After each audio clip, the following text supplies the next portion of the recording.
Thank you for joining us for WAAY 31 News at midday. I'm Demetria Green.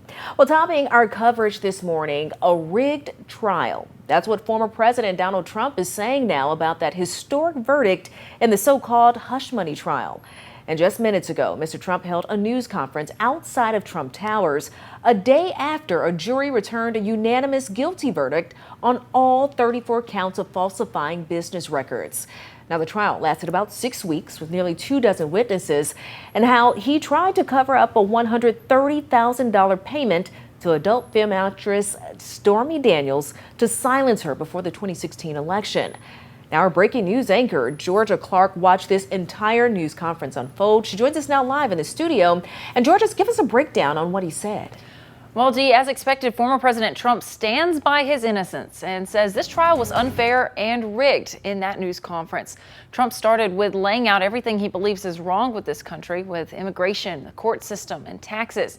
Then he goes on to say, rather than the New York DA focusing on the violent crime that runs rampant in the city, he focuses on what Trump calls a legal expense blown out of proportion.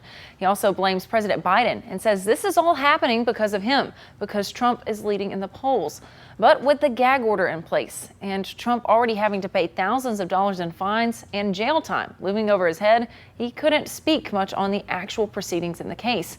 But according to the Trump campaign, they've raised $39 million in small donations since that verdict came out. Trump says they will be appealing and continuing to fight this. Thank you, Georgia. And local politicians are taking to social media to share how they feel about this verdict. Now, WAAY 31 talked with the chairman of the Alabama Republican Party, John Wall, and former Democratic Congressman Dr. Parker Griffith. Wall says the trial was politically motivated, but former Congressman Griffith says this was the American court system working how it's supposed to.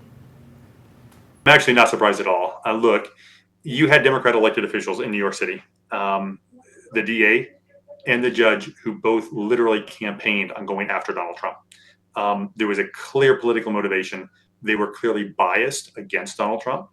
And so this is exactly what I expected to take place. I am hoping, I know the Donald Trump's team is planning to appeal this. So I don't think people are surprised because former President Trump admitted that he was doing wrong. He admitted that he didn't have any respect for the law.